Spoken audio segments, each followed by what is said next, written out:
জন্তুর মতো এক প্রকার অবুঝ ভালোবাসা, কেবল একটা কাছে যাইবার অন্ধ ইচ্ছা, কেবল একটা না দেখিয়া অব্যক্ত ব্যাকুলতা, গোধূলি সময়ের মাতৃহীন বৎসের মতো কেবল একটা আন্তরিক মা মা ক্রন্দন, সেই লজ্জিত সংকীর্ণ শীর্ণ দীর্ঘ অসুন্দর বালকের অন্তরে কেবলই আলোড়িত হইত।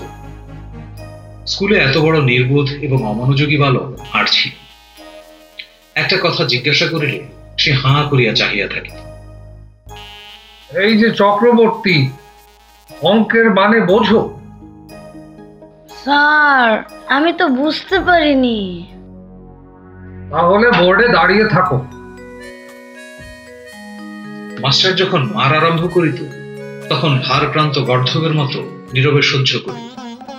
ছেলেদের যখন খেলিবার ছুটি হইত তখন জানালার কাছে দাঁড়াইয়া দূরের বাড়িগুলার ছাদ নিরীক্ষণ করিত। যখন সেই দ্বীপ্রহর রৌদ্রে কোনো একটা ছাদে একটি দুটি ছেলে মেয়ে কিছু একটা খেলার ছলে ক্ষণেকের জন্য দেখা দিয়া যাইত, তখন তাহার চিত্ত অধীর হইয়া ওঠে।